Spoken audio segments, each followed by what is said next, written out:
Hello everyone, it's Old Guardian here. When you start playing Warcraft Rumble, you're soon presented with a choice to pick your first leader. Leader is the centerpiece of your army and leader has a dramatic effect on your playstyle, so it's important to use some good leaders. As an upside, actually all leaders in Warcraft Rumble are good. They're just good in different ways, and some of them are good in more difficult ways than others. So when you're starting out with the game, if you don't have experience about these kinds of games before especially, then it's important to pick a fairly simple and powerful leader if one is presented to you. Because you only get to pick from 3, and there are currently 13 leaders in the game, you don't always get a top tier leader at the start.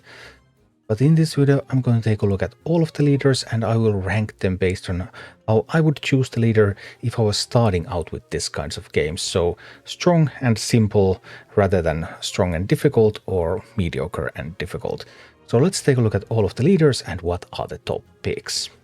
The leader I would pick first and foremost is Baron Rivendare. Baron Rivendare's leader ability Army of the Dead. Rivendare periodically summons skeletons at buildings you control. That gives you remarkable lane control. You just get free stuff that's going to fight for you all the time, passively, even when Rivendare is not on the board. So that's just a wonderful ability, very straightforward, very easy to play, and all those skeletons just make the game so much more simple to manage that Baron Rivendare is the top pick if it's offered to you. My second choice would be Tirion Fordring, another tanky, strong minion.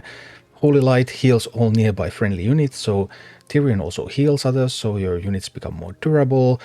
Tirion is extremely newbie friendly, and Tirion is also used in PvP, so Tirion is very strong even on higher levels. Just a wonderful leader. And completing the top 3 is Grommash. Grommash, like the other top leaders, strong, sturdy damage dealer, easy to play, just a great leader to pick, makes your other units stronger while he's on the board and just goes and smashes things. So I would rate these 3 leaders as the top tier leaders and the best possible picks, but there are the good ones as well. For example, there's Rend. Rend is quite powerful, very expensive at 6 gold of course. Rend also becomes even more powerful once you unlock Rend's talents. Rend has some great talents. Rend does require some other good flying units to make the most of it, because Rend's ability makes flying troops cheaper while Rend is on the board. Stuff like Harpies, stuff like Drake, you might not have those early on. But overall, Rend is okay at the start, and Rend also grows in power as you progress in the game, which makes Rend a pretty good pick overall. And another similar pick is Hogger. Hogger grows more powerful each time you play him. He's even stronger with talents, because there's a talent for Hogger that gives him plus 10% health each time you deploy Hogger. So Hogger is so hilarious. I always have fun when I play with Hogger. Hogger just keeps slapping at stuff faster and faster. Moderately powerful on his own, grows even more powerful with talents. A decent pick. And the third leader I would place at this second tier is Cairne.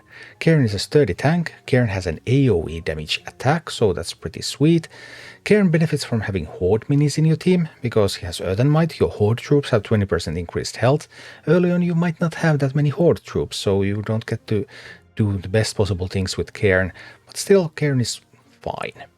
As we enter the third tier of beginner leaders, we have Drakkisath. Drakkisath is quite tanky, although Drakkisath is slow. Drakkisath does benefit from having minions that deal elemental damage. Drakkisath adds more elemental damage, so Drakkisath is a mediocre pick. A little bit less tanky and damage dealy as the top picks, but still quite okay. Also on this third tier is Sneed. You may find lots of videos about Sneed killing Onyxia for example, but Sneed was nerfed during soft launch, so Sneed is not quite that powerful anymore, and also that power came from one of Sneed's talents which you don't have at the start. So Sneed doesn't have that level of power, but Sneed is still a fine leader.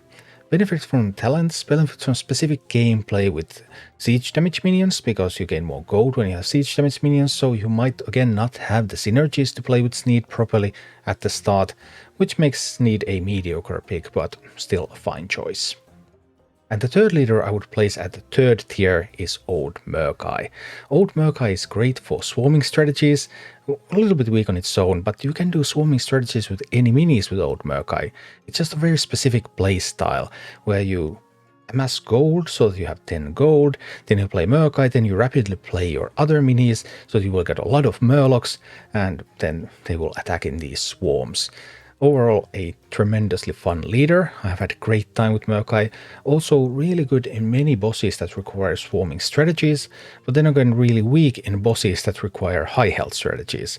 So Murk-Eye has his ups and downs. Tremendously fun, can be really powerful, but maybe a little bit difficult for a beginner, so not a top tier, but okay, even this one can work.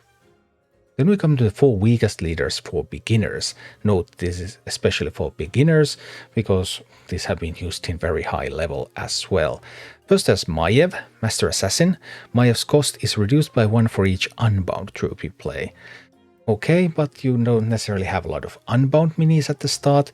Unbound minis have been tremendously good in the history of the game during the beta, but unbound minis have also been nerfed, so unbound strategies are not as prevalent as they were before.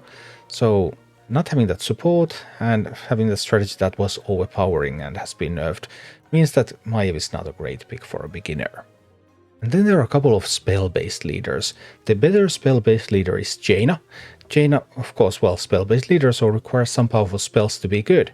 Not a deck full of spells. You never put just leader and spells in your deck, but 2-3 spells. And then Jaina.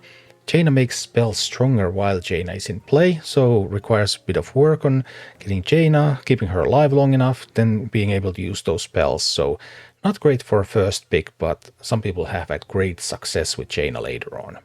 And then there is Bloodmage Thalnos. Thalnos is another spell-based leader. This time Thalnos becomes stronger as you use spells, as long as Thalnos lives, but that becoming stronger, those levels are not kept upon death, so Thalnos is squishy, needs those spell synergies, kind of hard for a new player, not really recommended. And finally the weakest leader for a new player, and that's Charlga. And like what? Leader ability, Spirit Tangle. Your minis in hand share the same cost. What this actually means is that whenever you play a mini, Charlga makes it that there's 2 piles. One for the cost of the mini and one for the mini itself. And then when you draw another mini, when you play another one, then it comes with the cost and then with the mini separately. So sometimes you can play like 6 cost minis for 1 gold, and sometimes you play 1 gold minis for 6 gold. Very, very confusing, even though there is a clear way Charlga works. And not recommended for beginners, and probably one of the weaker leaders overall, all things considered as well. Although note that there are no useless leaders. Every leader is playable. You can even play with Charlga and succeed. Yes, you can do that. You're not breaking your game by any leader choices. But Charlga is the weakest one and the most confusing one for a new player. Especially very confusing because she works so much different than any other leader, so I really can't recommend her.